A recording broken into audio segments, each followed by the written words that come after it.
That was a good show. I think we're getting better and better at this.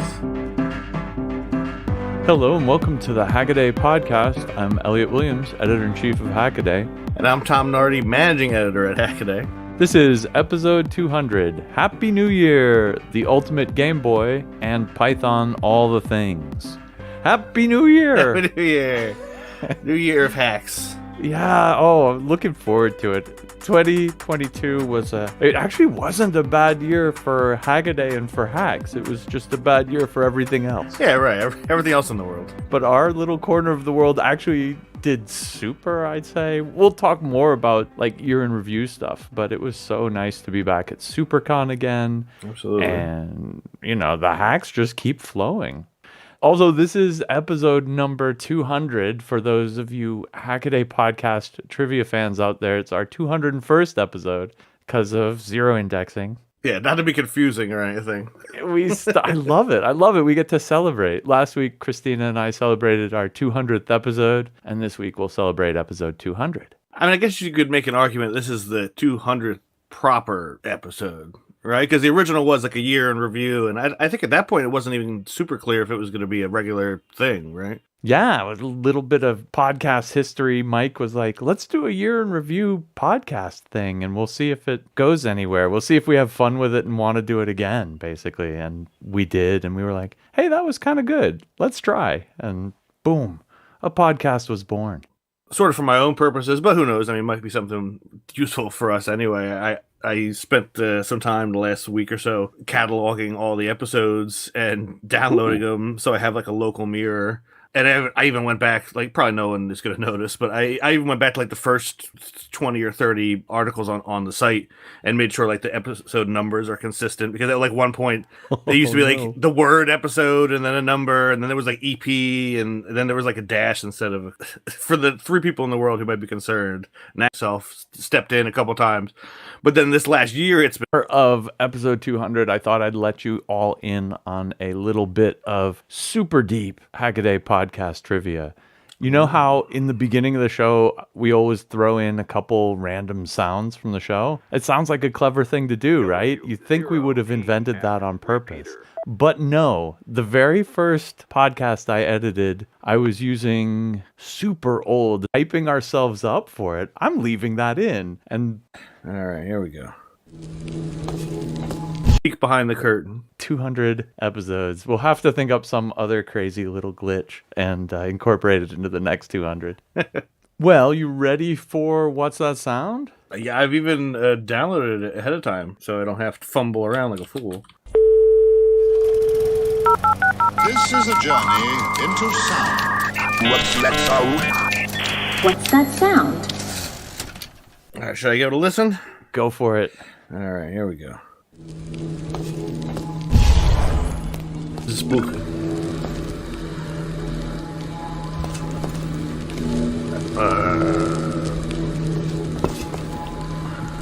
I made it extra short because I thought it was too easy. Have I screwed up? I'm sure there's many people screaming right now at me. Certainly a game, certainly walking around. I want to say shot in the dark, like Diablo. I almost did Diablo, actually. I was actually looking for a good Diablo sounds. I'm not going to lie. Something along those lines, I guess. But this is all going to get cut. I'll tell you what it is. Oh, wow. That's really? What? You got me on that one. Yoo-hoo! Well, those of you listening out there, if you know what the sound is, you'll find a form at hackaday.com/podcast. Fill in the form with your handle and best guess, and we'll pick from among the right answers, and someone will get a Hackaday podcast t-shirt. Boom. Mission accomplished. All right, let's start off the new year with some hacks. With a 7-video series by Stephen Bennett, DIY lamp hides cables between the seams. And this is a project to rebuild some kind of Dyson lamp. I don't know. I actually didn't know what this was until I watched the video. It's a particularly slick LED-based lamp design. The thing basically is a cross and it pivots around. If you think of those like classic swing arm lamps, this is like that, but with no wires and with, hyper.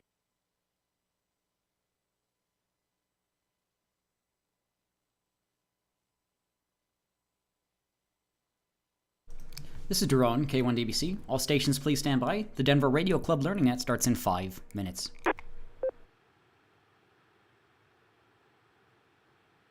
Point of this project is that Steven is trying to reproduce a lot of the like super high end, I guess he says it costs $600 or something, lamp effects on a hacker budget.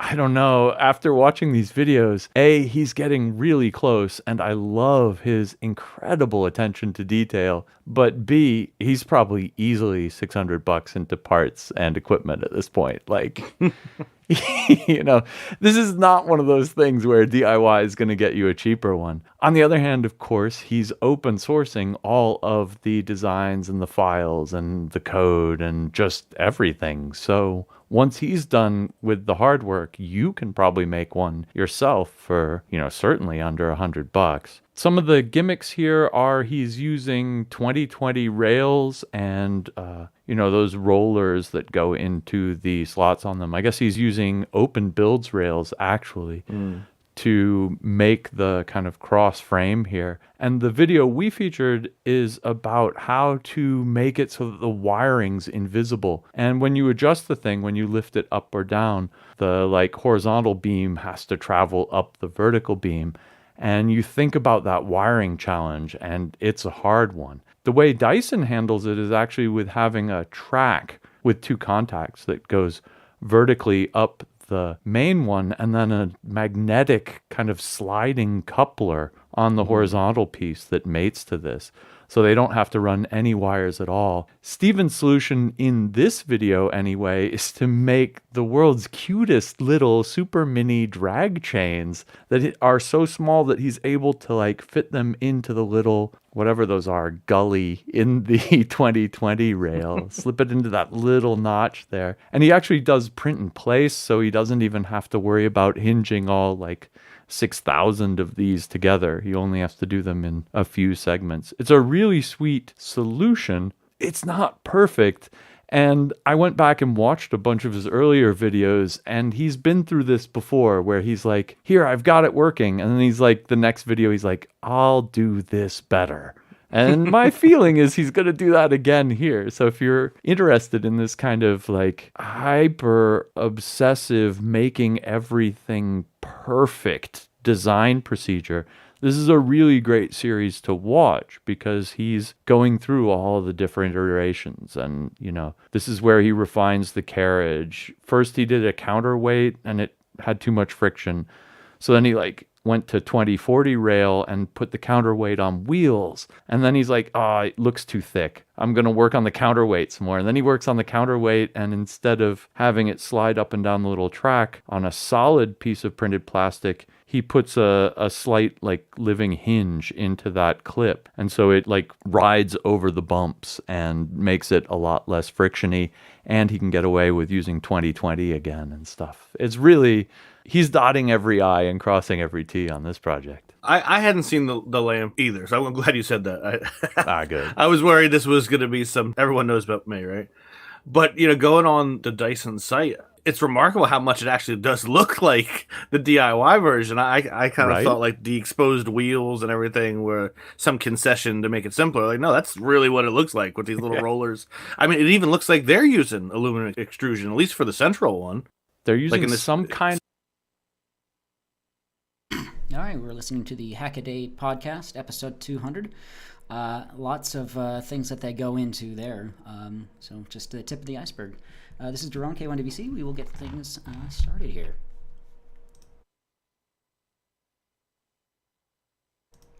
This is Daron, K1DBC. The DRC Learning Net will start in 1 minute. All stations please stand by while the repeaters are placed into net mode.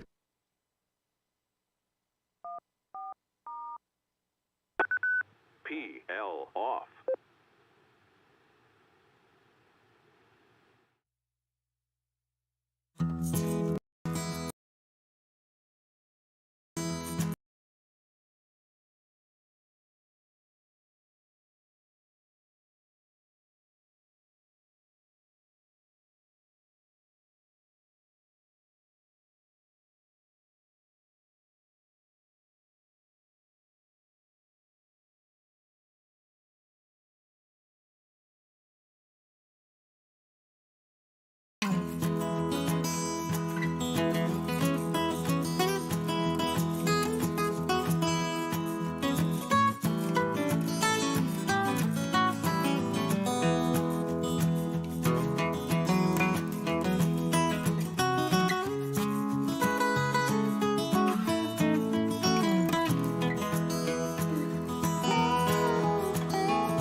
Good evening and welcome back to the Denver Radio Club Learning Net for January 11th. It's a great place to learn about ham radio and STEM topics in general, and thankfully have plenty of combined experience and expertise. My name is Daron, Delta Oscar Romeo Oscar November. My call sign is Kilo 1 Delta Bravo Charlie, and I am net control for this evening's net. Tonight we'll be taking your comments, questions, and updates. We'll a little bit later on in the net, we'll be talking about greyline propagation visualization, ARRL Colorado SectionNet, a year in review for ham testing, and Morse code back in the public Zeitgeist. We meet every Wednesday, except the third Wednesday of the month at 7:30 p.m. Mountain Time on 145.490 and 448.625. You can contact us at elmer@w0tx.org and most social media at Denver Radio Club. We're also broadcasting live on YouTube, so if you can't catch the live net, or if you're not in the area, youtube.com/Denver Radio Club, and some additional behind the scenes and visual context there.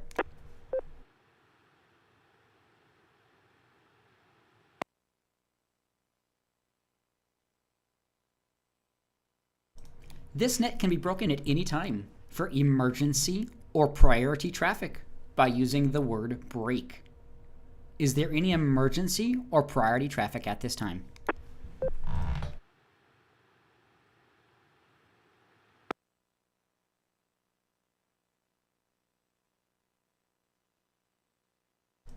This is Daron K1DBC. You can check in online if you want via our YouTube or other means. We're happy to take those.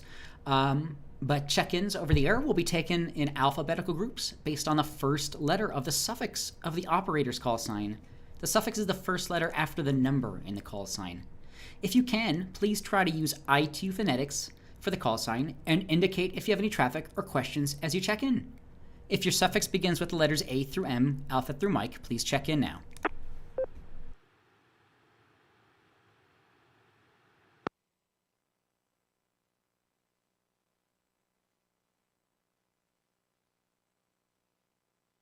Yeah, let's see if I can get in under this pile up here.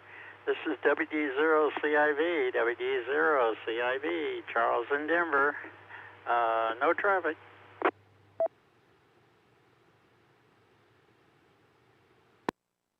Kilo 6 Hotel Juliet Victor, K6HJV, Tom Arvada, no traffic.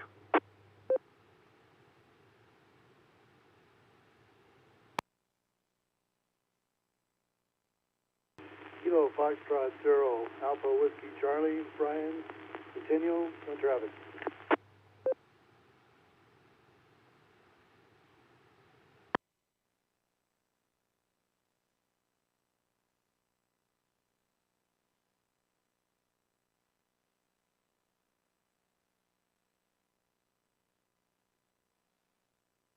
All right, this is K1DBC Net Control. We'll hold up there for just a moment.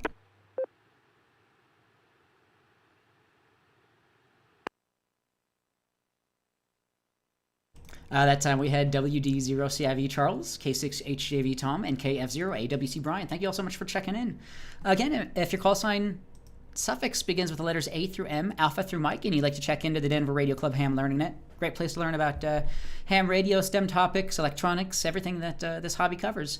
We'll take in call suffixes A through M, alpha through Mike. Please check in now with your call sign, your name, and let us know if you have any traffic or questions. Please call now.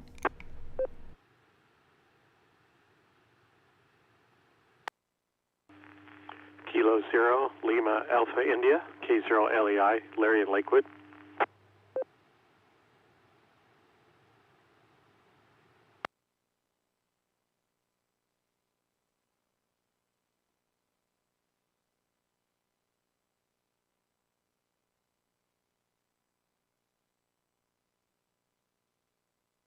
All right, that time we had K0LAI. Larry, thank you so much for checking in, as always. We'll take the whole alphabet, A through Z, Alpha through Zulu. If your call sign or call suffix begins with the letters A through Z, Alpha through Zulu, please check in now with your call sign, your name, and let us know if you have any traffic or questions. Please call now.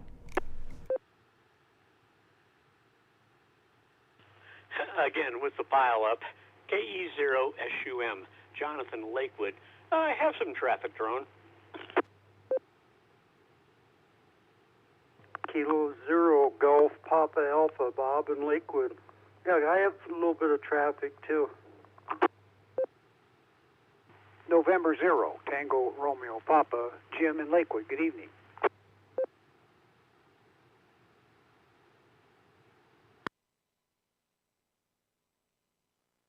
Alpha Echo Zero Sierra Foxtrot Steve in Denver. No traffic.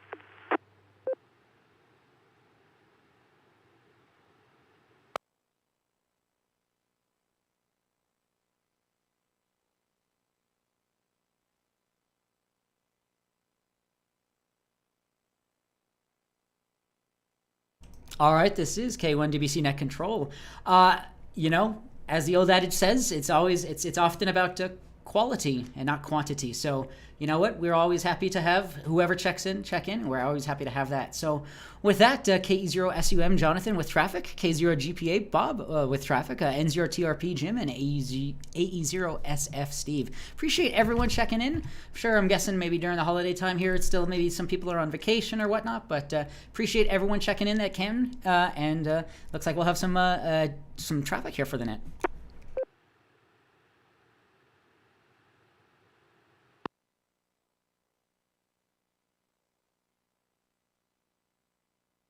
All right, this is Daron K1DBC.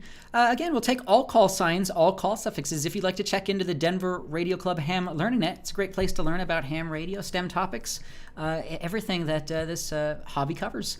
We're taking all call signs, all call suffixes. Please check in now with your call sign, name, and let us know if you have any traffic or questions. Please call now.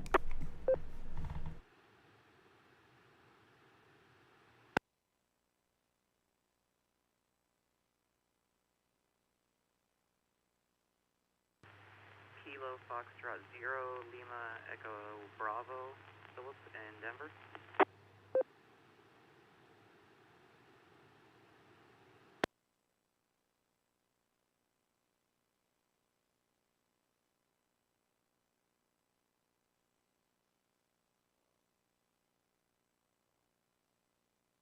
All right, KF0LEB, Philip, thank you so much for checking in. It sounds like it's your fairly new ham, or about a year ago. It looks like you got licensed, so really cool to see that. And or just this past year, actually, in December 2022. So yeah, glad to hear you on the air. And if you have any questions or anything, don't hesitate to let us know.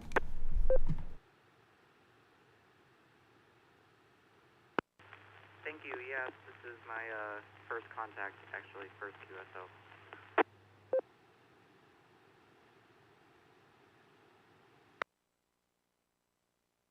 Well, very cool. Glad to have you in there. And yeah, if you have any questions throughout the net, don't hesitate to let us know. We're here to help as much as we can, and no question is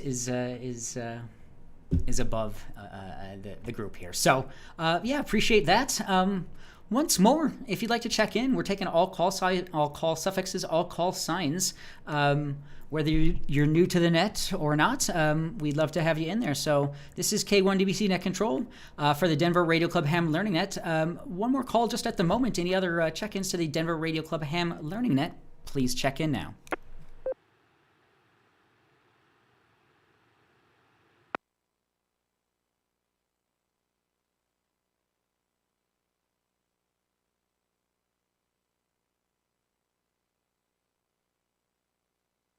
All right, this is K1DBC Net Control. I'll take check-ins a few times throughout the net, and any given time you don't hear any conversation, you're more than happy to check in. So yeah, appreciate everyone checking in. A few bits of traffic it looks like we'll have to talk about.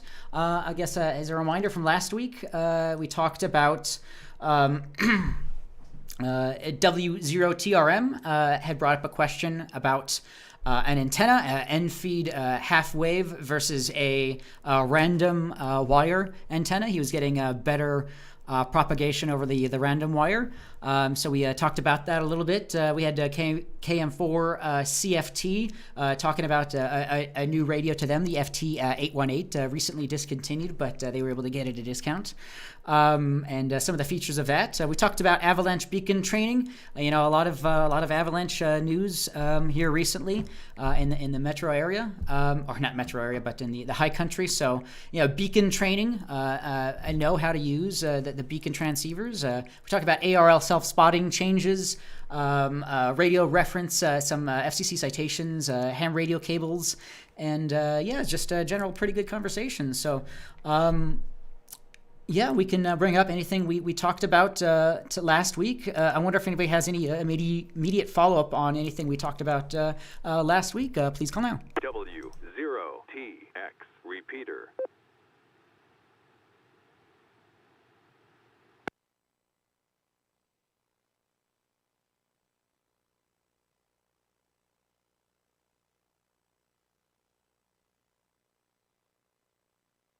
All right, this is K1 DBC Net Control again. Thankfully, with technology, so YouTube, we've recorded last week's net. So if you missed that, you can go and check it out and go and hear about those topics and see about those. And if you have any follow up, let us know in comments online or over the air. A comment. Yeah, KE0SUM, Jonathan, go right ahead. While I have other comments, I did miss last week's net. What was the consensus on an end-fed half-wave versus a random wire? I've been studying that a little bit. KE0SUM, back to net.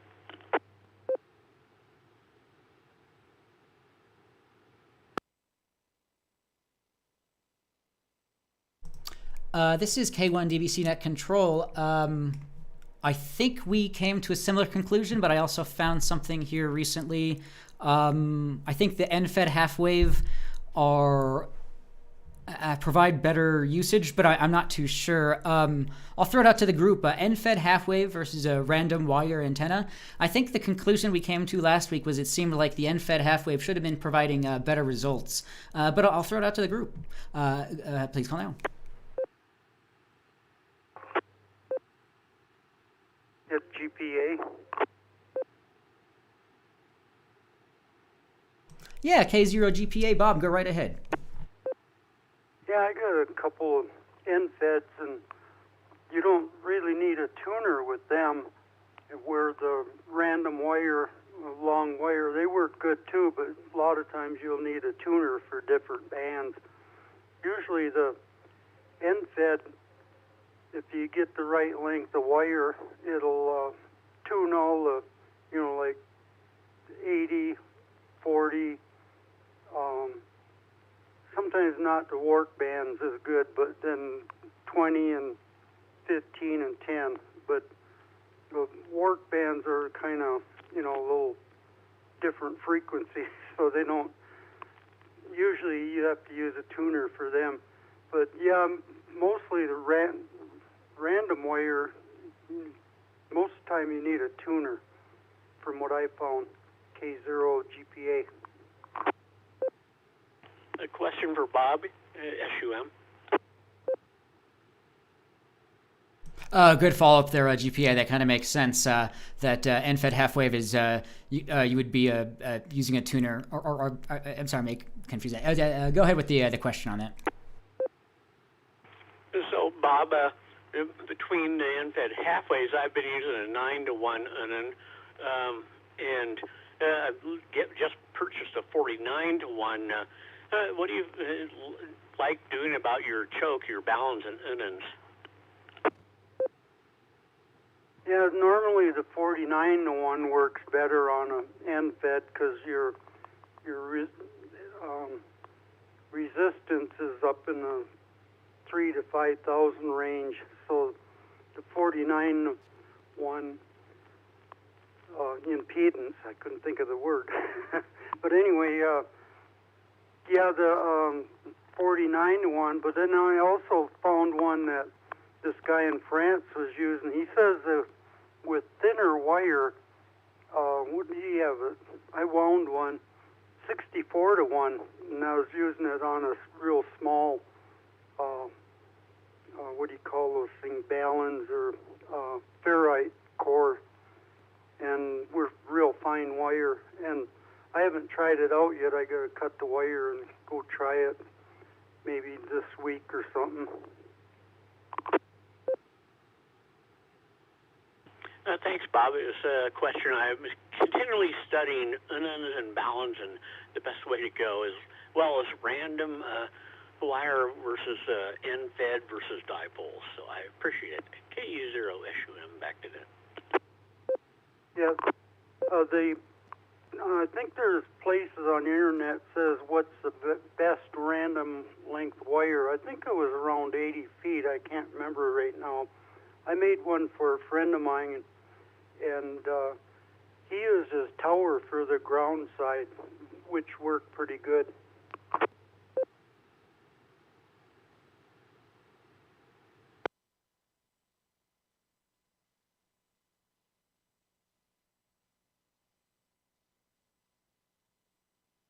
All right, this is K1DBC Net Control.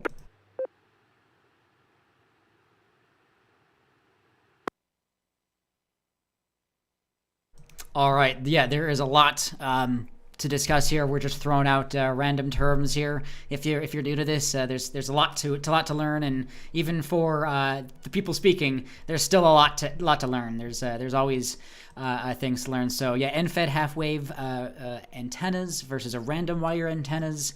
Some of the terms we were speaking about there was unons or balance, and it's just about getting the right impedance matching essentially throughout an entire radio network, it's essentially. So yeah, a lot to go into, but yeah, good conversation there. Yeah, I wonder if anyone else has any other follow-up on that. Please call now.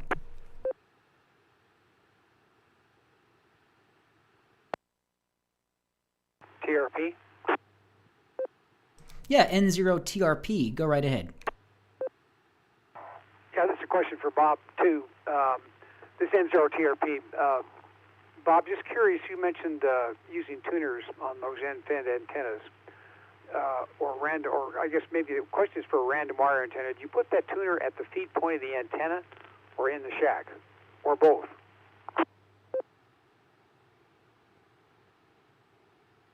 You can do it either way. Usually it's easier to try it at, wherever your radio is hooked up first. A lot of times the tuner's in radio with the end-fed wires, so tune real easy on the end-feds, but not so much as on the random wire, because their random wire isn't really resonant from what I know. But I think on a random wire, you could probably use that outside, too, if you have a good seal tuner. Okay, thanks. N0TRP, back to net.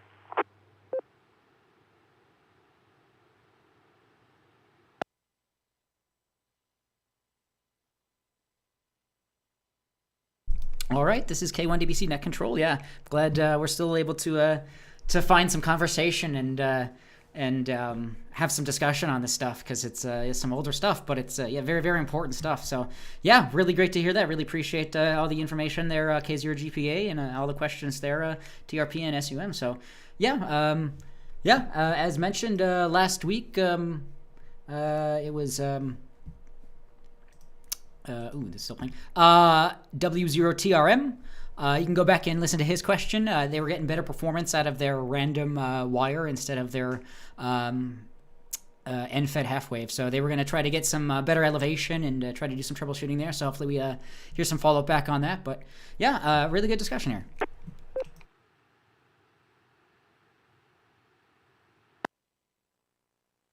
Oh, one more thing. Yeah, KZ or GPA, go ahead.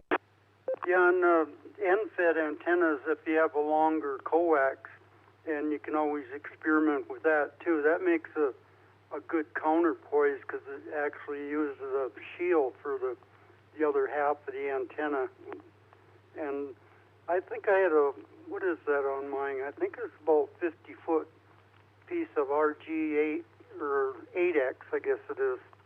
W0TX repeater.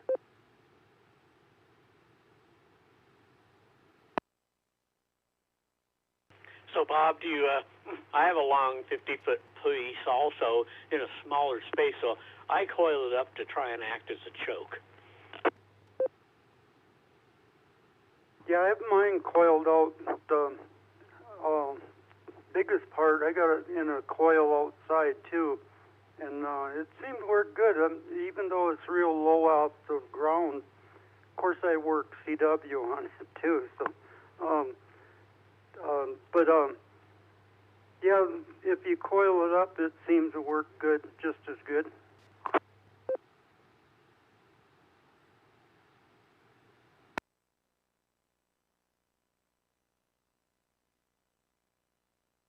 Very cool. Yeah, we've kind of discussed that, and that's been alluded to before. Just the coax being coiled up can help with better aligning, better tuning the your antenna there. So yeah, interesting byproduct, and yeah, really cool stuff there.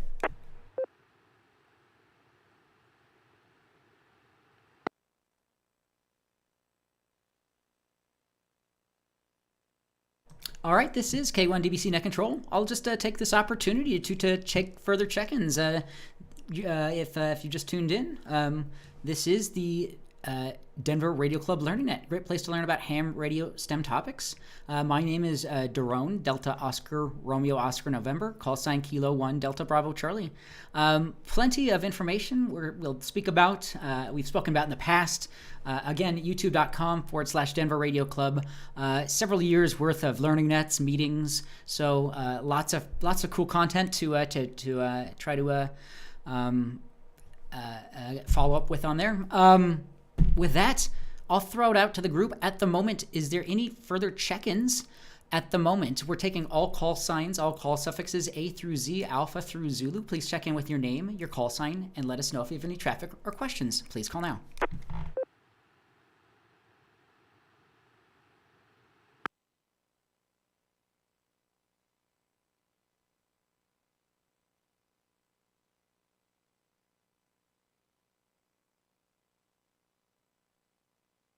All right, this is K1DBC Net Control. Once more, if you'd like to check into the Denver Radio Club Ham Learning Net, there'll be plenty of opportunities. But if there's any lull in the conversation, you're always more than welcome to jump in. You can check in online.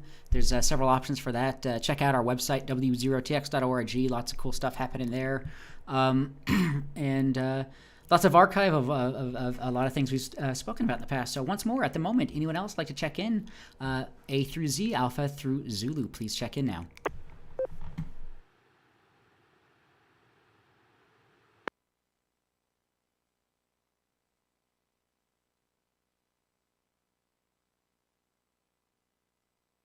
All right, not hearing anything at the moment. We'll throw it over to Jonathan, KE0SUM with traffic. Go right ahead, Jonathan. Hey, Jerome, thanks for taking the net. Two things. First one is Yaesu has discontinued the FT818 small portable QRP radio. I think it does 8 watts. Larry could correct me, but so that's been discontinued, and also the s.t.e.m 400, which I'm talking on right now with the bright colored big display. But so those have been discontinued at this point. So I'd like to mention that.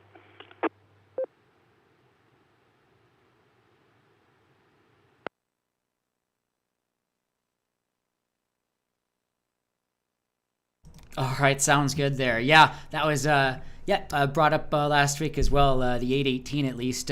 Somebody had bought it a little bit of a discount from DX Engineering or maybe a ham radio outlet. Just one of the last available options out there.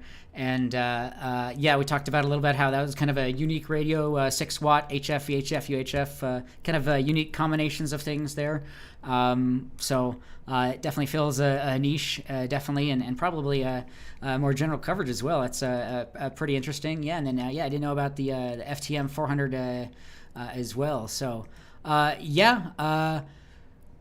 good information out there. It's you know, when we're still talking about FT857, I don't even know. I have to look up the FT857D. I can't imagine that still being manufactured, but you can still buy these on used markets, so don't fret. You'll be able to probably purchase some of these radios. We can always talk about the economics around the used market of ham radio equipment, but you might be able to find something at a discount at some point. But yeah, check out all your online things like eham.net or different clubs or Hamfest, things like that. You'll start to see some of these items potentially. So yeah, interesting to hear. FT818 and the Yaesu FT-M 400 discontinued. So yeah, if those were some things you were looking forward to purchase, find it quickly because you might not be able to get it for much longer. Yeah, comment? Yeah, go right ahead with a comment.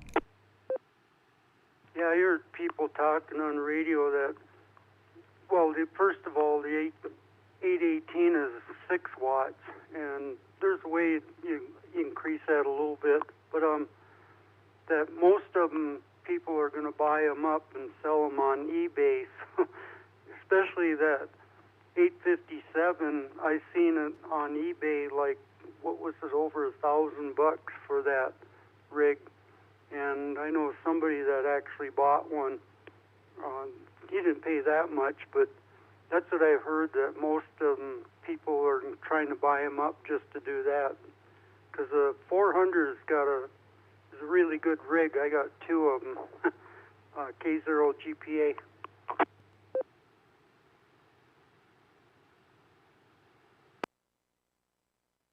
But the thing with the 857D is, my main complaint is it's such a small screen. I'm old, I need reading glasses, but it's still a shack in the box, does VHF and HF. And it's getting harder to find those. Yaesu has a 991A that does that, but good luck finding the one, and I don't think ICOM has one. So is that why people are thinking or buying them, Bob, because it's a shack in the box? KE0SUM. Yeah, for the 857 it was because they're portable too, and then I heard they had trouble getting the 897 also, but yeah, and then like the 818 is nice and small, so it's portable. Use them for POTA and SOTA, stuff like that. K0 GPA. Back to you, Jerome.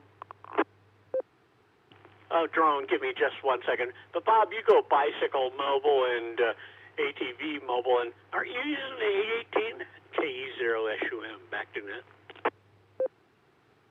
Yeah, I used the 818 for a while, but the only problem with that is it draws too much current. It draws, what was that? I forgot now. It's over 100 milliamps. Forgot what it was exactly. But now most time I use an HT or something. But I was looking at a couple of bigger batteries too.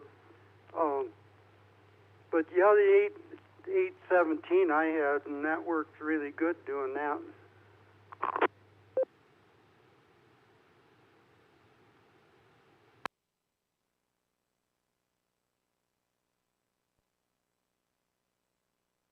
All right, sounds good. This is K1 DBC Net Control. Yeah, appreciate all that follow up there. In that, we had a check-in online, KSU or E. Alex. Thanks for checking in. So cool stuff here. Yeah, we were just talking about the FT857D prices. We were just looking at that on eBay. Yeah, upwards of $1,500. This is that's kind of nuts. So considering, I think paying $800 for a 857D when I did. Luckily, was still a little bit expensive at that point. It's just we live in a different economy, unfortunately now. So a lot of inflation. So I'll throw it out to the group. Anything else on that? FT818, new radios, or just in general, we were talking about kind of shack in a box, a multi-mode HF, VHF, UHF transceiver. Yaesu did it with the FT857D, and that came out 20 years ago. Who knows? I look it up, but I'm not going to. But it's a very old radio, and it's not an old concept. So why are we seeing what we're seeing? It's probably because the newer, at least the new transceivers for sure, are coming with a lot more newer technology. A lot of these companies haven't refreshed their technology lines in a long time. Speaking of the FT857D, it's been around for a while. And we're unfortunately in an economy now where we're hurting. So people will use the used market and understand those the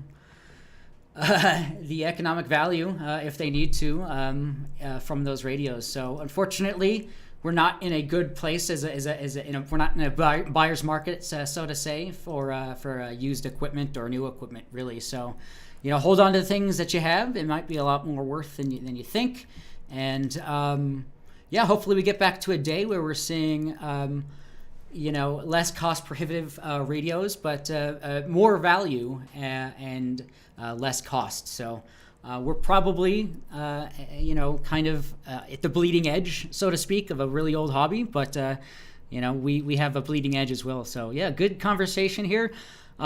Use what you can, because you may not be able to use it anymore. So this is K1DBC Net Control. I'll throw it out to the group. Anything else on that used or new equipment, shack in a box? I've spoken enough, so please let me know.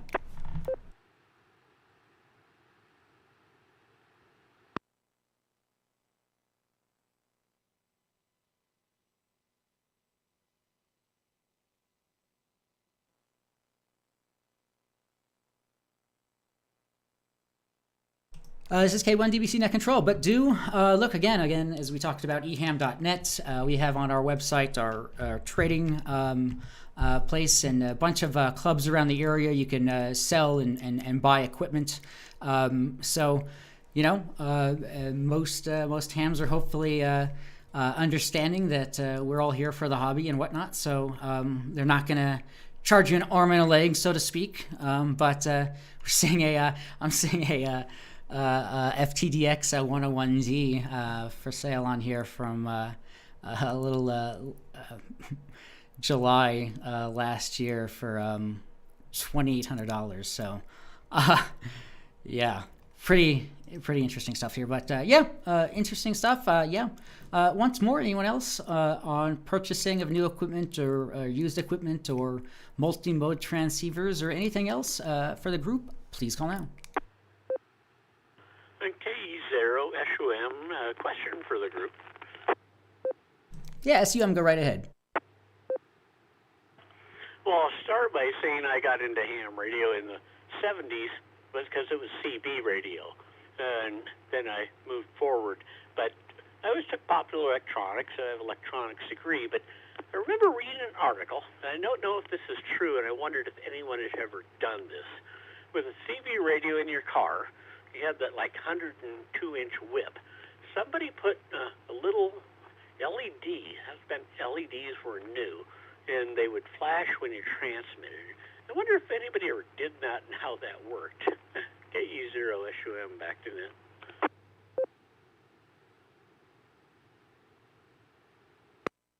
Yeah, comment.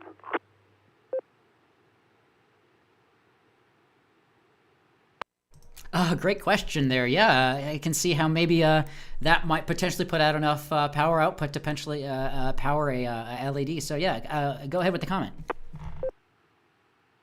Yeah, I heard the same thing, and I never did it myself, and heard some other people did, and it worked.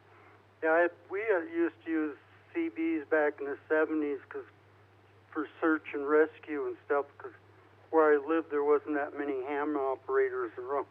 But I still have 202-inch whips, and every now and then I use them on 10 meters. They seem to work fairly well on 10.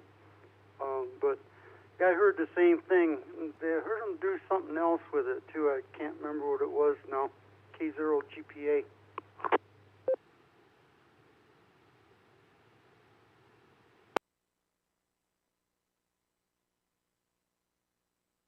All right, good question there. Yeah, I'm guessing we as ham radio operators have a lot more power output that we can do, for sure. So that's, I don't know if it's something to do with the length of the whip or not, but I'm sure that's a test that you can maybe try and report back. So I'm sure there's something, a good Google search I can find that might show an experimentation of that. But yeah, I'll throw it back to Jonathan, KE0SUM. Go right ahead.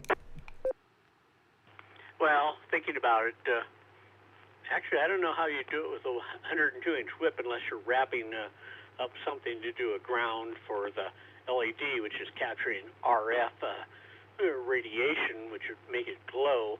Now, modern CB, I'm going to call them whips, then the wire and the antenna goes up around the fiberglass coil, so it'd be much easier to do, but I don't know. It's just, I get thinking about things, Jerome. You know how it is. KE0SUM back to net. Thanks, Bob.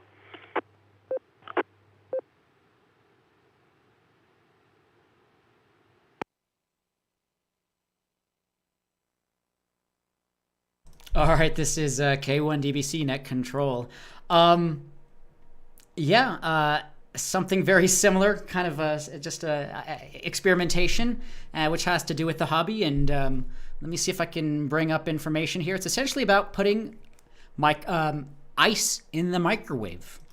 And essentially, ice won't melt in the microwave. And that's due to microwaves not being able to penetrate ice. And it has to do with a real-world experimentation of seeing under the ice shelves and some experimentation on Mars. I'll see if I can bring up some information on that. But really cool test to try with your family or friends or whatnot. Put an ice cube in the microwave and place a $5 bet, and you'll be the winner on that one.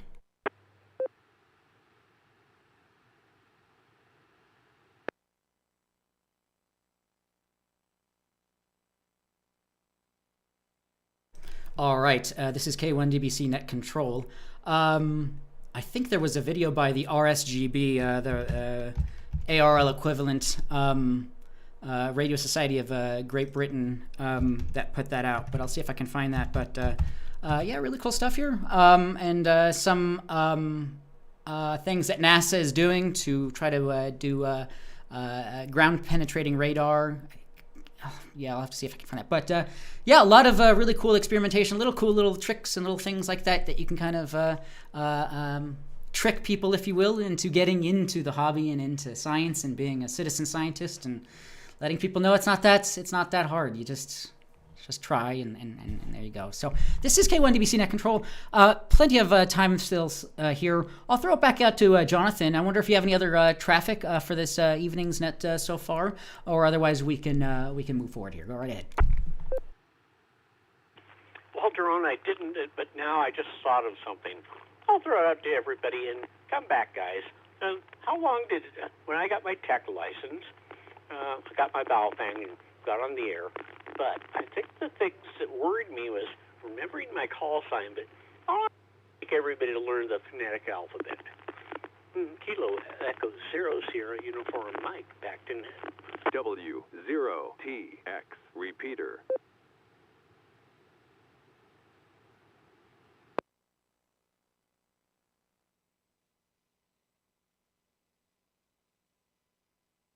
All right, this is K1DBC Net Control. I apologize. I got sidetracked there. There's a couple check-ins online. KF0FPI Ron and KF0GUB Verlin. Thank you so much for checking in. Jonathan, you had mentioned something about the IT phonetic alphabet. Were you just trying to bring up, just make sure that people are aware of it and try to get more educated on it, or what was that? Go ahead. No, I was interested, once you became a technician, is how long it took you to get on the air and know the phonetic alphabet, which is, I find, key to ham radio.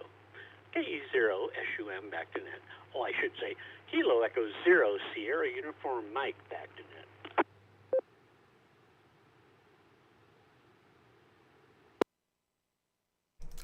That is a great point and something I often take for granted. Some of us come from backgrounds that we've had to use them, whether it be, military or whatever it may be, and so it's just ingrained in us. So it's for some of our backgrounds, it just comes with the territory. So yeah, I don't think about that too often. Learning the ITU phonetic alphabet, but sometimes it's just through osmosis and listening to it enough, you'll kind of hear these, and it'll be second nature, kind of back of the hand. So yeah, we ask for people to check in if they can with ITU phonetics or a close approximation. As long as from a net control perspective, at least from my perspective, as long as I understand your call sign, that's all that I'm looking for. This is a very casual net, but for emergency purposes and whatnot, you need to be able to communicate exactly as precisely as you can. But it just takes a little bit of learning. As everything, it just takes more training and just over time. So that's a good point, Jonathan. KE0SUM. So yeah, there's plenty of things online, just like as you've studied for the your. Here, let me drop for a moment.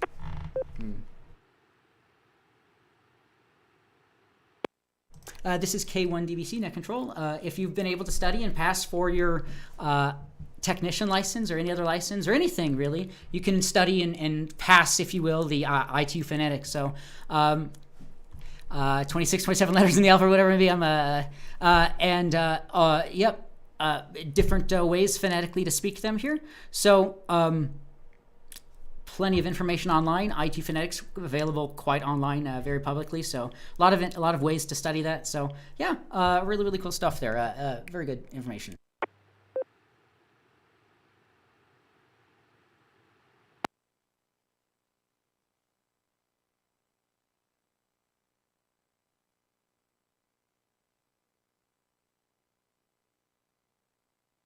All right, this is K1DBC Net Control.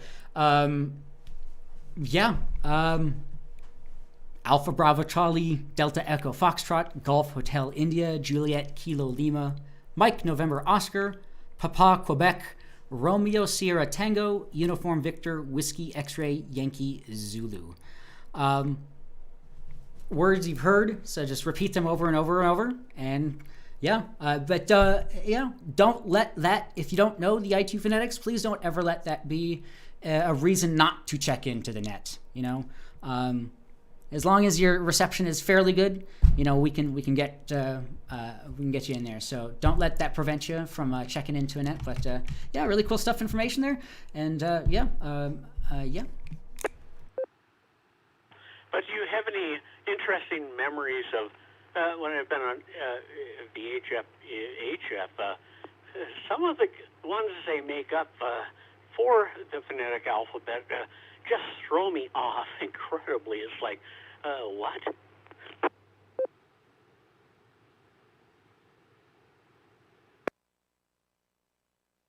Yeah, absolutely. Yeah, and we're happy to have people, for holiday times, whatever it may be, throw in a vanity or just a one-off kind of a thing. But as long as somebody on the other end can hear it and understand that that's the letter it's supposed to represent, that's all we're looking for. But yeah, if somebody throws something out there and it's completely off or foreign, and you're in a rhythm or a groove or whatever, and you're taking check-ins or whatever it may be, you'll have no idea, and it'll just completely throw you off there. So yeah, it's kind of interesting to hear that. Let me see if I can find something on that. I know the Simpson had a nice funny thing on that, but I'll throw it out to the group. Anyone else on IT phonetics? Please call now. Yeah, GPA. Yeah, KZ or GPA. Go right ahead. Yeah, a lot of times I get on sideband on 10 meters or 15 or 20, and I'll give my call Kilo Zero Golf Papa Alpha, and every time they'll say it backwards. I'll say PGA or something like that, and I'll say No, it's like grade point average. Then they usually pick it up.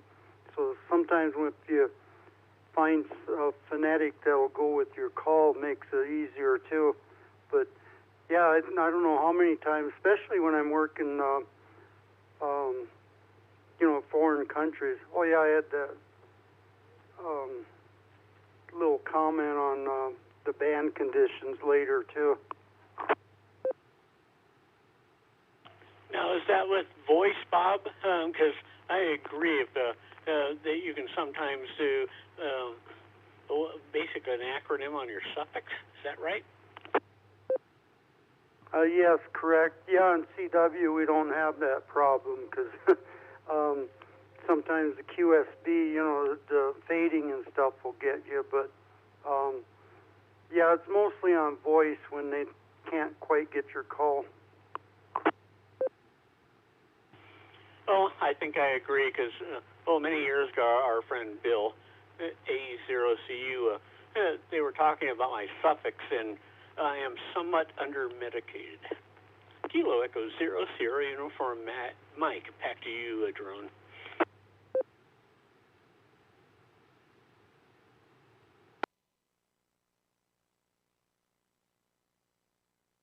All right, sounds good there. KE0SUM and K0GPA. Yeah, appreciate the follow up there. Yeah, if you listen to different nets, you'll hear how different net controllers operate, and you'll hear different situations and how some different operators can kind of remedy a call sign not being interpreted well. So you could pick up on those things. Yeah, it's hard to describe, but once you hear it, you'll kind of hear and understand. So and something kind of Jonathan was alluding to here, this is a kind of you won't hear this, but this is kind of an exaggeration, but this is on an episode of The Simpsons. They were saying on the police radio they were in pursuit of a red car, license plate Eggplant Xerxes Crybaby Overbite Narwhal. EXCOR, XCON, ON, XCON, Eggplant Xerxes Crybaby Overbite Narwhal. So use words, if you can't stick to ITU, at least stick to words that are short in weight, especially, and things that makes sense if you can. So this is Daron K1DBC. Good talk there about call signs and how interactions go with checking in and how net control operators hear your calls. TR. This is K1DBC Net Control. I think we had a double in there. I heard TRP and someone else. Was there someone else trying to call in there? I have a comment, but let him go first. SUM. Okay, SUM, not a problem. N0TRP, go right ahead. W0TX repeater. Yeah, N0 Tango Romeo Papa here. I don't know if I'm ever going to get used to that. I learned the phonetic alphabet during my flying days, but always pronounced the P as Papa. And after doing that for about 40, 50 years, I see that I've been pronouncing it incorrectly. I have no trouble with the pronunciation of the other letters, but boy, that one is going to get me, and that's in my call sign, so I'm not sure what to do there. Anyway, we've been yakking away here. I just wondered maybe if Philip, KE0LAB, had any questions on anything at all. Philip, if you do, go right ahead. Thank you. Yeah, this is Philip, Kilo Foxtrot 0 Echo Bravo. I just got my technical license actually less than a month ago, and I just picked up the QRZ1 from Gigaparts. I guess they were having a deal on some of their for first-time technician licensed people. You get a discount on the first HT radio. That's your LED.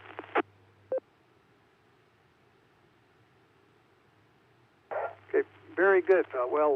Welcome to the hobby. Just a little bit staticky there. Just wondered if you'd moved to a different place in your residence there, not coming through quite as strong. But anyway, certainly readable, and glad to have you participating. N0TRP back to net.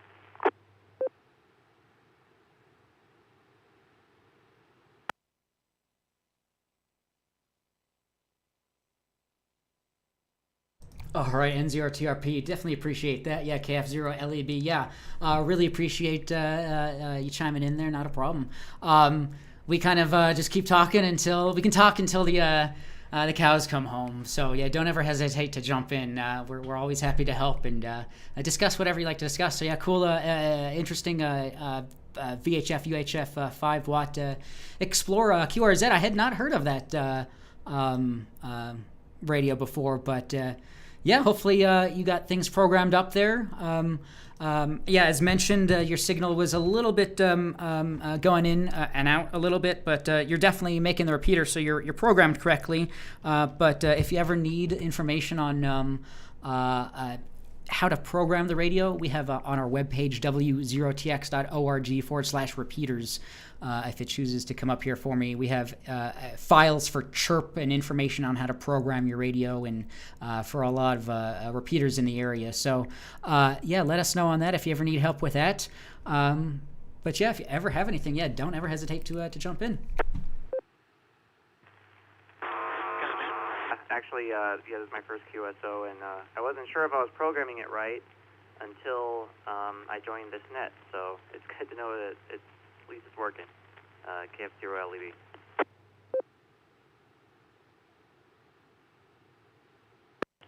Comment? Good to know. Yep. Perfect. Yeah, go ahead with the comment, S.T.E.M. Oh, Philip, welcome to the hobby. It's fun. The one thing, you don't seem to have much mic fright, but never hesitate to ask another ham for their call sign more than once. I know hams by their voice, call sign, and a lot of times their name, but there's no shame in saying you didn't catch it the first time. Some guys are so darn fast. KE0SUM, back to net.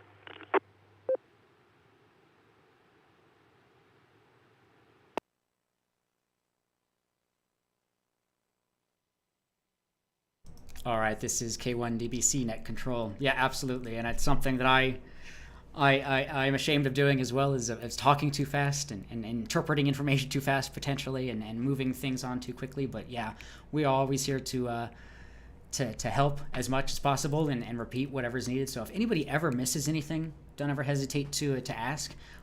We're here to help as much as possible. So this hobby covers a lot of things, and yeah, there's a lot to talk about. So. S.U.M, I wonder if you had anything else. Otherwise, we can have GPA go ahead. Oh, Drone, I'm kind of out of thoughts of ham radio for the moment, but it could change. But I'll throw it back to you. KE0SUM, listening.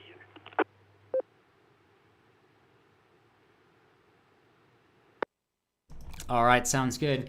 Yep, this is a net for everyone here. You are all the reason this net exists, so we want to make sure this net that we bring things up and talk about things that you guys want to talk about. So don't ever hesitate to let us know things you want to talk about or projects you're working on or anything like that.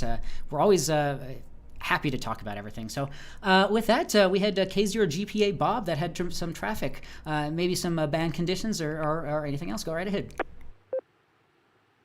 Okay, thanks. 0 GPA. Yeah, okay, I got home a little late tonight, but I turned on 10 meters and I was listening for a while, and Japan was coming through fairly good, and around 400 and up, and they're fairly strong too, but they're really busy making contact. I didn't make a contact, but one guy in Japan was talking to South America. Where was that? Argentina, I think. But he was talking to him in Spanish, so I can make out quite a bit of what he was saying. It was just basic Spanish. But they were talking for a long time. I never could get a chance to break in, and 10 finally closed. And I went over to 15 meters and found some more Japanese stations there, and they were on around 21,300. It was a funny call. I never heard this one before. It was what was it? 7L4LXX. and I had this other guy with JR7DXE. That's usually most not Spanish, Japanese stations have J and JA and JR and stuff like that. But yeah, the band was really going there for a while tonight. That's kind of like, I think you were talking about greyline earlier, kind of like that. It was already dark out and 15 was still coming in. But yeah, check the bands. Oh yeah, for a technician, Philip, you can work 10 meters on a technician if you have a chance to put up an antenna. And you can do voice on 15 on 10 meters technician. 28.3 to 28.5 is a voice portion for technicians. That's about it for now. Yeah, they're pretty good. There's some pretty strong signals and real weak ones, but it was open for quite a while. A K0 GPA, back to you, Jerome. Comment?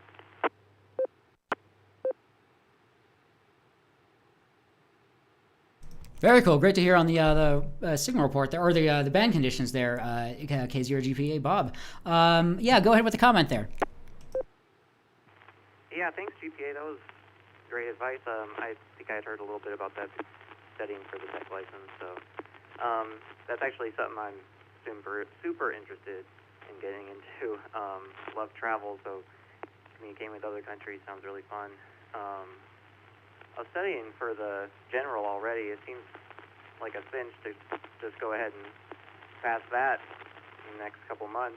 But yeah, it's nice to know that even with the tech license, I just need to get some equipment and see what I can get started with. Thank you. KF0ST.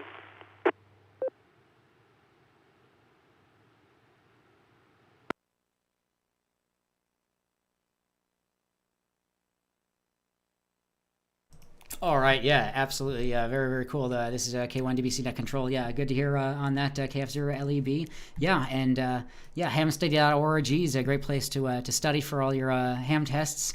A lot of cool stuff there, and yeah, HF privileges for technicians. It's available out there. So really, really cool stuff out there. W0TX repeater.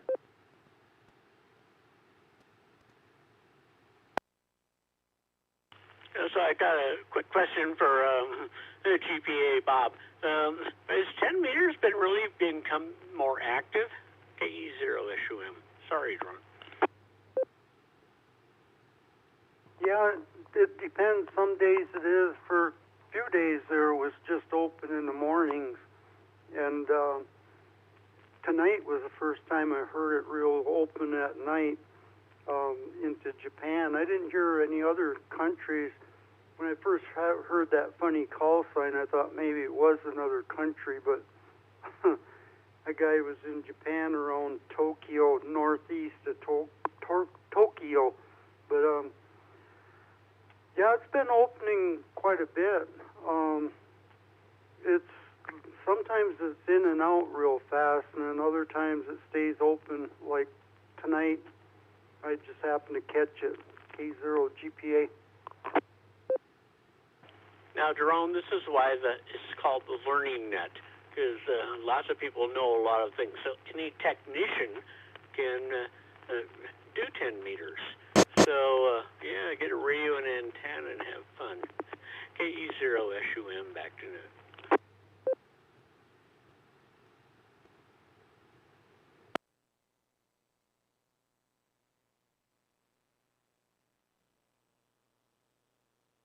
All right, sounds good. Yeah, glad to hear. Yeah, we're all learning things all the time. That's awesome. Yeah,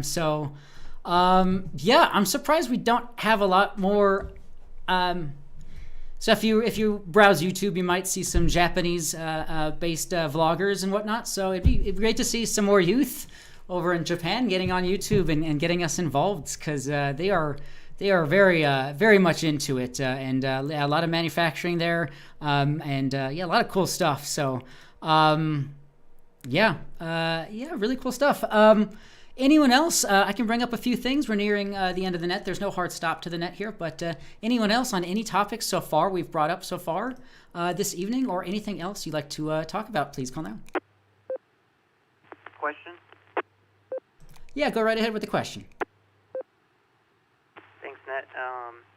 Yeah, I was wondering what everyone's favorite, I mean, since a lot of you guys probably have access to a lot more bands, kind of what your favorite band is and what, I don't know, I guess I'm still learning, but what do you like to do with the different, 80 meter, 40 meter, all that? KF0 LED. I'll comment. S.U.M. All right, good question there about band popularity, what people like to do. I'm looking at there's a map online here from PSK Reporter, in digital modes at least. They're seeing popularity, a lot of popularity in the 40 meter bands, 20 meter bands, 80 meters. But voice, I'm not too sure, but comment S.U.M, go right ahead. Oh, I tend to do single sideband voice. There are numerous configurations, but during the day you want to do 20, in the evening you want to do 40.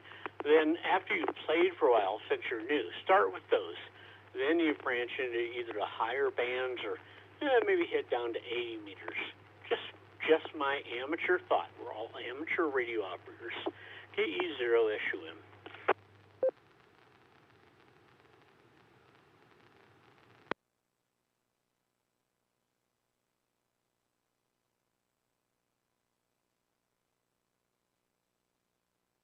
All right, KE0SUM, good follow-up there.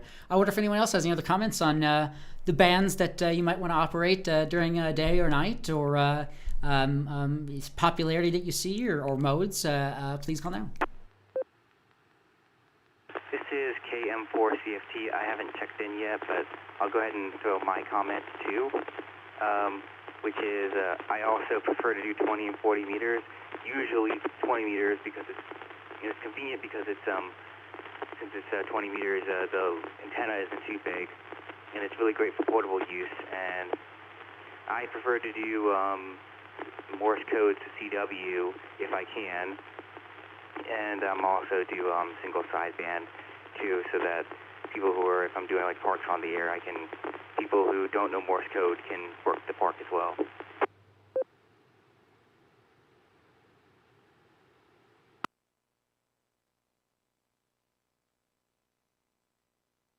GPA. I appreciate your follow-up there and got you checked in, KM4, CFT, Jonathan. Very cool stuff there. There was another follow-up there. GPA, go right ahead. Okay, with the last station, I didn't quite get his call, wasn't right. I usually listen in the mornings on 10 meters sideband all the time because that's most active. If it's going to be open. It was open this morning too, so then most of the time I switch over to 15 or 20 meters, then mostly on CW, or then like this time of the night when it gets a little later, I get on work SKCC, the straight key stations for straight key code, and usually on 40, I start out on 40 and then go to 80. 80 hasn't been too good at night lately, but it's coming around a little bit. But yeah, 40 at night is pretty good on CW, and you actually almost need an amplifier on 80 and 40 for sideband. That's why I run CW. But yeah, 10 in the mornings is usually real good. And 6 meters, I haven't heard nothing on there lately. K0 GPA.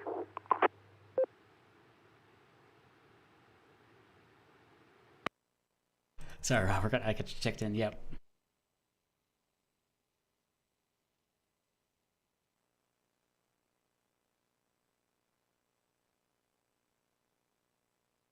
All right, K0GPA, thanks for the follow-up there as well. A couple of check-ins online we had. Just wanted to recognize AE0RK Fred and K0RAP checking in online. Really do appreciate that. Yeah, and as I mentioned earlier on in the net, a very brief thing would be a good example of a greyline propagation. And using this sort of map, as we talked about, PSK Reporter, you can, if you pick a station around the gray line, essentially around the day between around around the gray line, essentially, you can kind of track it back and see stations that have heard, and you can see kind of direct correlation of stations that were heard following directly in line of the gray line. So as the sun and the moon are passing over the Earth in different ways, as the moon essentially, as nighttime hits us, the E or D. I forget the terms here, but essentially the ceiling raises and nighttime allows for greater propagation. So, and using digital modes, it's a lot easier to actually see. If you're making contacts around the gray line time, into the gray line area on the other side of the gray line, you'll see that you'll hit stations just within that. So that's another good way to indicate what bands you should be using and how propagation works at certain times of the day.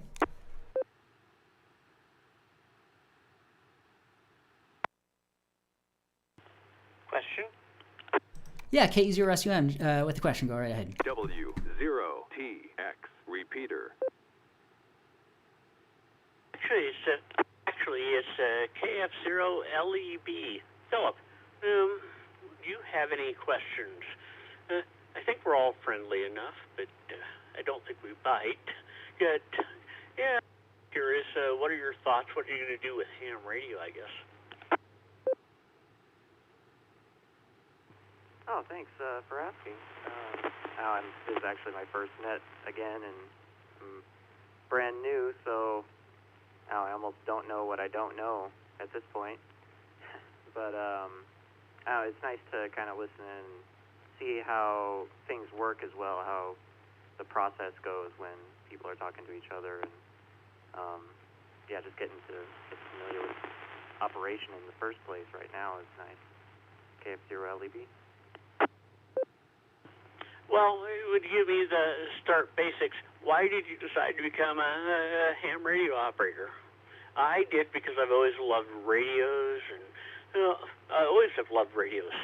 So it was kind of a natural for me, and I did study electronics, so it's very fun. But why did you decide to become get your ham radio license? KE0SUM. Thanks, KE0SUM. That's a good question. I'm kind of the same. I'm an electrical engineer, and I was always especially interested in the RF and electromagnetic spectrum and that side of electrical engineering when I was in school. And I feel like, ham radio is just a really fun, practical use for using that knowledge, and it's a great way to learn how to apply all the things that I learned. KF0LEB. But, well, I like to define things to some extent. I decided I loved the electronics, the radio and things, but as you can tell, I got to talk to people. Are you just a lurker, or are you going to be talking? At this point, I think this is really fun. It'd be fun to join every week for this. I mean, I haven't become a member yet of the Denver Radio Club. It's my first time joining, just to see what it's like. But yeah, it's really fun to hear how people are using ham radio. And I just heard you guys talk at the beginning about the avalanche beacon thing, and that sounded really cool because I love skiing, and I always thought that would be a fun application for it too. And I really like kind of the useful side of it for using ham radio to kind of support other people in the hobby. KE0SUM. Philip, you don't have to be a member. I happen to be one, but everything broadcast over the airwaves is free. It's nice to be a member, and drone doesn't bite. So, yeah, we do this every week and really enjoy it. So I hope you come back. Ask anything you want. See, when I first got my tech license, I think I was on several nets because I had so many questions because I wanted to be a general, which I am now. But now, have fun. I hope you had a nice time. KE0SUM, back to net.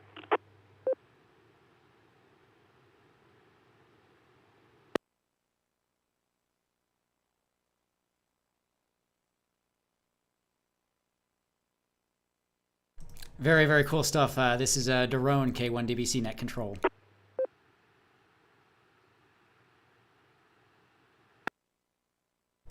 Yeah, as mentioned, you do not have to be a member to participate or be a part of any of the activities that we do. You know, this hobby is very welcoming, and we want to be able to get more people involved, and some of us have backgrounds in electronics, some of us don't, but this hobby encompasses a lot of different things. As mentioned, avalanche beacon training I briefly spoke about, a free essentially a little mini fox hunt, if you will, in Minturn, Colorado, in participation with the Colorado Avalanche Information Center and I think the U.S. Department of Agriculture. You can go and essentially do a little mini beacon training and understand how to use transceivers and do a little bit of search and rescue scenario, things like that. So as we've heard in the news, there's been some unfortunate passings. So whether or not this training could have helped them or not, it's always good to have training, whether you're a user or operator or whatnot. And it falls in line with a lot of what we talked about with fox hunting, amateur radio direction finding, search and rescue, and Aries groups. That's a huge huge area of the hobby as well. So, yeah, really glad to hear new voices, new call signs out there. And, yeah, a lot of cool stuff here.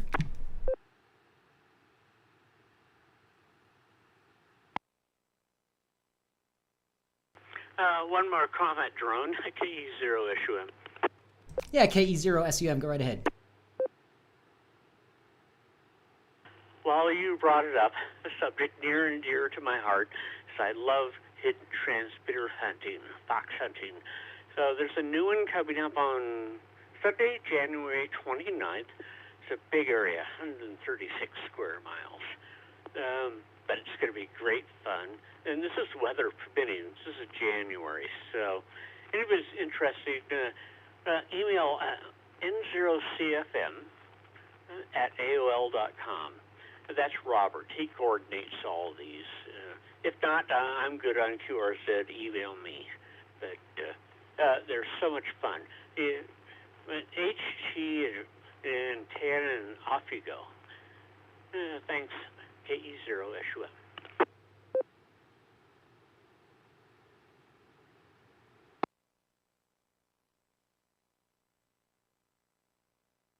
All right, KE0SUM, Jonathan. Yeah, I thought that might pique your interest a little bit there. Yeah, appreciate you following back up on that. Again, N0CFM. You can follow up with him at AOL.com. Saturday 29th, weather permitting. Start time 9 a.m., ending at 1 p.m. This is a interesting hobby here, interesting thing. So frequency 146.565, power of 5 watts and 15 milliwatts. Really interesting thing here. It says what the transmitter sounds like. It's a series of musical tones followed by their call sign, N0CFM, for the 5-watt transmitter, and call sign repeatedly in CW for the 15 milliwatt transmitter. Time of transmit is 1.5 minutes on and 3.5 minutes off for each. So they are putting the boundaries here of Northwest Parkway / E470, West Sims Street, south boundary of 6th Avenue, and east boundary of Holly Street. This is all written on their QRZ page, QRZ QRZ.com/DB Delta Bravo /N0CFM, November 0 Charlie Foxtrot Mike. Yeah, a lot of cool stuff out there. Check in. Getting information, 145.28. 145.28. So if you're interested just to listen in, that's a good place to listen in. So that's a repeater for pre-hunt check-ins as well as general communications during the net. Check-ins will start 15 minutes before the net. So I've still yet to unfortunately participate or even listen in, so I'll try to get in on this one. So really interesting part of the hobby, amateur radio direction finding, as we talked about. You know, you can extrapolate that out into search and rescue if you would. But cool fox hunt, hidden transmitter hunting has been going on since December 2020, and they'll try to continue on here. W0TX repeater. Comment, SUM. Yeah, SUM, go right ahead. Thanks for the plug, drone, but it's actually on Sunday, not Saturday, the 29th. And I've done all of them. Yep, haven't missed one since we started playing this. Robert, a good friend of mine. But if you're interested, I'm good. By email's good on QRZ. We could chat about it. I've taken, now I'm just, well, I guess I'm going to say I've won enough or been close enough that I like to take new people out and let them experiment with it. Even if they don't have the gear, I have something. I would recommend studying it on YouTube and building a homemade tape measure antenna and just have an HT. So I'm just throwing that out there, drone. KE0SUM, back to you.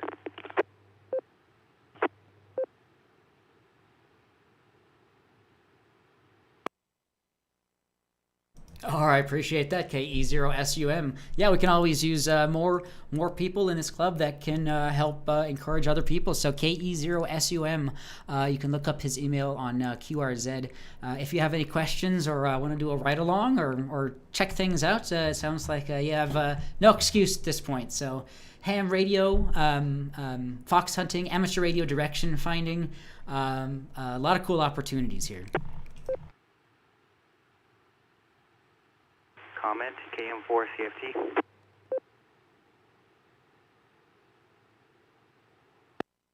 Yeah, KM4CFT, go right ahead. This is KM4CFT. Just remember this as if you want to have something you can try out as a technician is Summits on the Air specifically. With Summits on the Air, you can operate on a 2-meter handheld. That's pretty common. So if you wanted to try that, that's always an option. And if you want to try out Parks on the Air, then you can definitely hit me up, and I might be able to coordinate with you, and you could definitely operate one of my HF gear while I'm supervising since I'm an extra, and that should be fine. That's all I wanted to say. KM4CFT, back to that.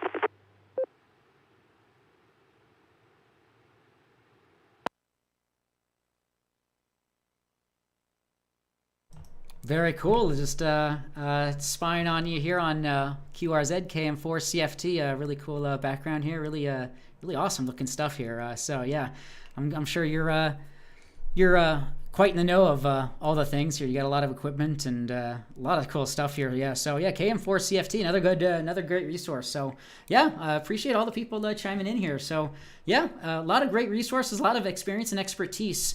So you know, we put this on. This club is essentially for everyone, for free essentially. I mean, we charge a due, but it's optional, if you will, you know. So, but take advantage of everyone that's around here, because we have a lot of experience, a lot of knowledge, and yeah, a lot of cool stuff here. So really, yeah, appreciate that, KM4CFT, Jonathan.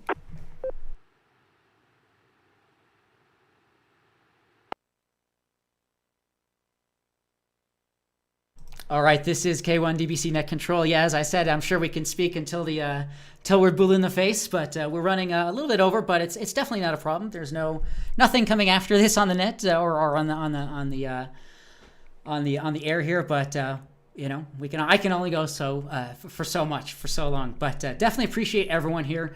I'll throw it out to the net. Again, there's no hard stop. But anyone else? Any other comments, questions, check-ins, anything else so far for this evening's net? Please call now.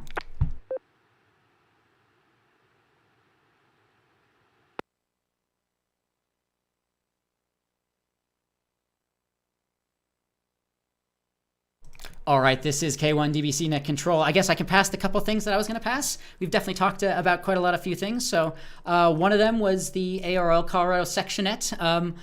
If you're a part of the ARL or not, this is just a way to get involved with the local Colorado section. So they started a net here recently, this past Monday, 7:30 p.m. These take place on the WE0FHV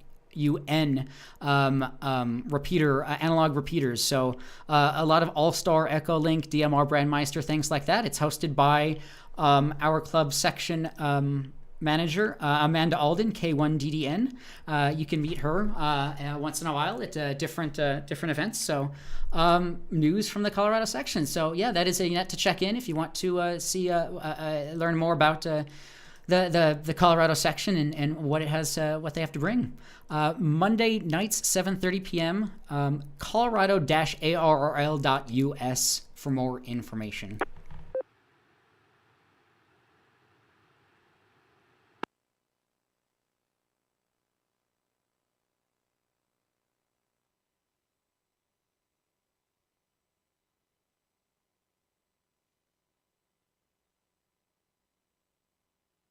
This is Daron, K1 DBC Net Control. I was hoping my computer didn't just crash there for a moment. Other piece of news here is from hamstudy.org, a year in review. So hamstudy.org, if you're not aware, it's a great place to go and find tests and to go study for tests. For your ham radio tests, technician, general, amateur. They also do some of the commercial things, but a great way to learn and study and find sessions. Hopefully, we ourselves will be putting our tests sessions on here. So if not them, who else would have a good understanding of a year in review of ham radio exams? So let me see if I can briefly skim this here.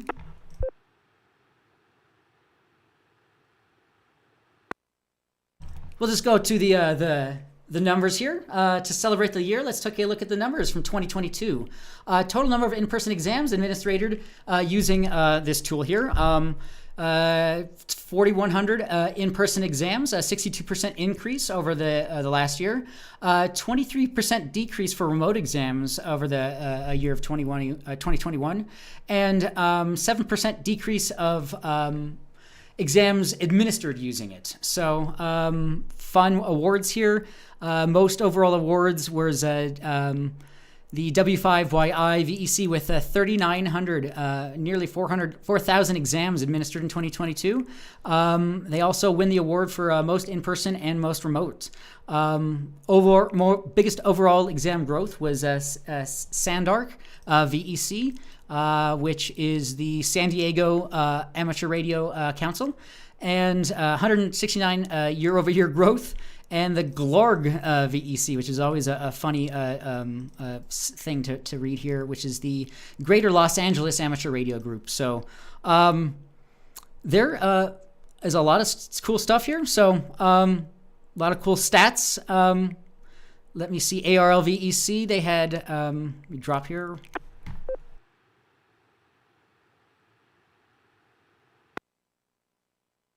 There's just some cool stats here on their webpage. So, interesting stats about ham radio study, and they have a stats page itself. You can go and view and look at alpha or exam.tools/stats.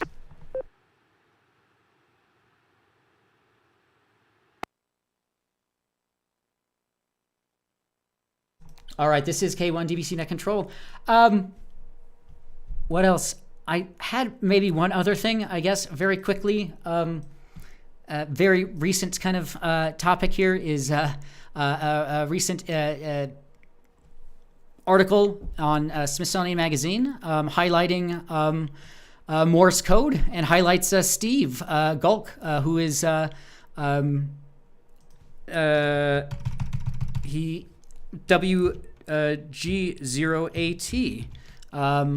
If you've seen him, he uses pack goats and does CW operations and SOTA operations and things like that. So he is highlighted in a pretty cool article here. So a lot to get into, but just you can check it out. Looking to ditch Twitter? Morse code is back. Reviving a 200-year-old system. Enthusiasts are putting the digit back into digital communications. So yeah, go check that out. This is Daron K1DBC. Since it's getting a little bit late here, I'll throw it out to the group. Any other last minute? This will be the second to last call. Any last second to last call questions, comments, check-ins, please call now. Oh, comment is, Jerome, your hair looks good. KE0SUM.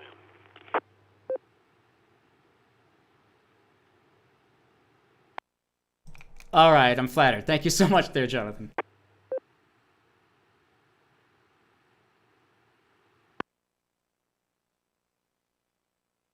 All right, everyone, this is Daron K1DBC, Kilo 1, Delta Bravo Charlie, net control for the Denver Radio Club Ham Learning Net. We've had a great evening here. I will see if I can try to summarize what we talked about. Band conditions, antenna lengths, a lot of stuff. YouTube.com/Denver Radio Club. I will try to get a good summary on there, and we'll start to get better summaries in our roundtable. W0tx.org /roundtable, or just W0tx.org for more information on our club. Yeah, check in things on there. Always help wanted. Looking for tower climbers, MCOM coordinators, people that can help out as much as you can. Our next upcoming meeting is next week, January 18th. Presentation topic is making ferrite toroid balance, presented by John Portune, W6NBC. So he's going to give us a good introduction on how to wind and make a 1-to-1, 4-to-1, or 9-to-1 balun, and some good information that can help you out there. So w0tx.org /meet, or on our YouTube. So check that out.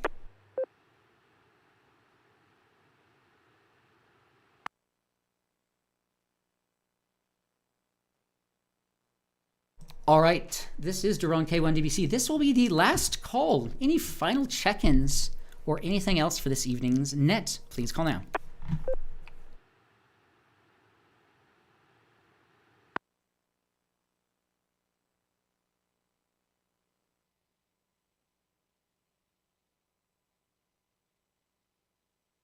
All right, this is K1DBC Net Control. Yep, pleased to always have everyone on here.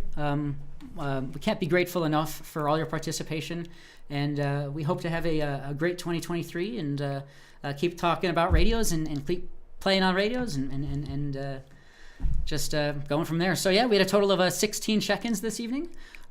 We always invite you to get in contact with us at Elmer at w0tx.org if you want to act as a net control operator, or you can sign up on our webpage w0tx.org /volunteer. We're always looking for volunteers for that. As mentioned, at this moment in time, the fourth Wednesday of the month, going forward, until somebody else jumps in as net control, that will be a dark night due to the board meeting. So if someone wants to jump in, that is an opportunity. So I'm happy to help show you the ropes and help you out with that. So fourth Wednesday of the month going forward, if anybody wants to chime in or jump in as net control operator, we're always happy to have you do that. So yeah, let us know.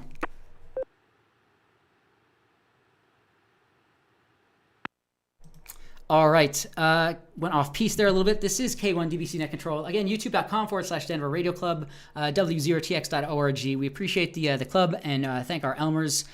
We appreciate everyone being here. Next week, next Wednesday, the 18th, 6 p.m. for our Elmers session prior to the regularly scheduled Denver Radio Club meeting at 7, w0tx.org. So we'd love to hear you and see you on there. So this is K1DBC Net Control. All stations, please stand by while the repeaters are placed into normal mode.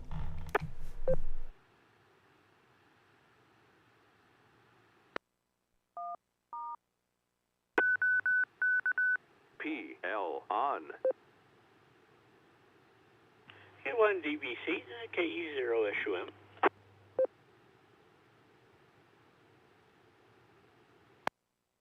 All right, this is K1DBC. If I don't speak with you all, 7-3, it's great speaking with you all. KE0SUM, go right ahead.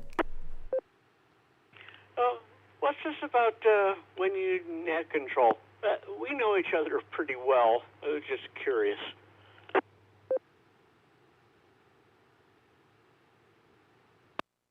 Yeah, the club board meetings take place on the 4th Wednesdays of the month. So if you'd like to jump in, so for example, the 25th of this month, you're more than happy to. Now, that's just for the board meeting, it's not for the net, right? No, yeah, you would be running the net itself. Since I would be since I need to attend the board meeting, there's an opening for the net controlled operator for this net. So if you want to run the net that Wednesday, that would be that opportunity. Okay, so I did hear that right. Well, we've known each other. We chat. You think I'm qualified? I'm not so sure.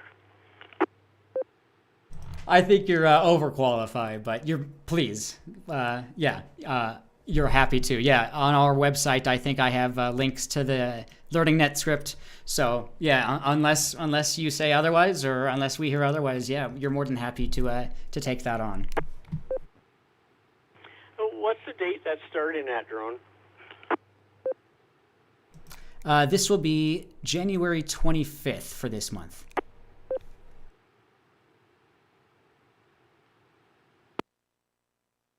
I am going to have to think about a bit, but thanks for your vote of confidence. I have done a number of nets, and of course, you and I have been friends for years and talked, so you know I can chat anyway. Yeah, no questions asked for pretty much anyone. Like, if you can read, you're more than happy to. If you're willing and you're warm-blooded in raising your hand, we're willing to accept. Absolutely.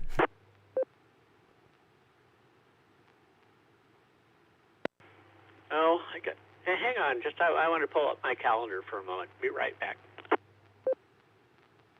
All right, guys. Thanks for watching on here. We'll just do a little YouTube outro here. NASA Year of Success. So check that out. A minute and a half, and we'll talk to you all next week.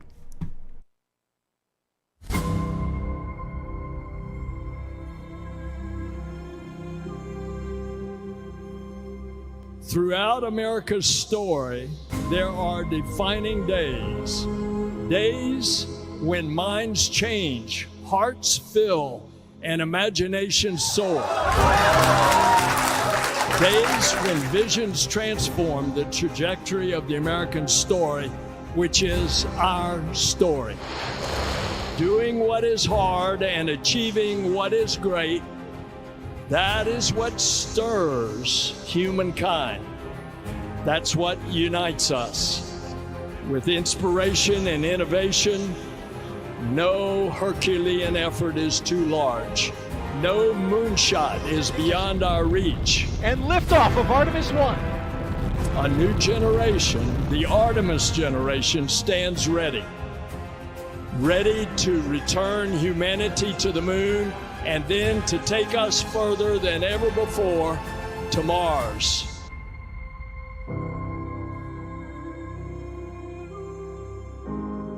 Let us continue the quest to unfold this universe. And let us continue to find unity in our discovery. So together, let us continue to dream the impossible dream that now becomes real.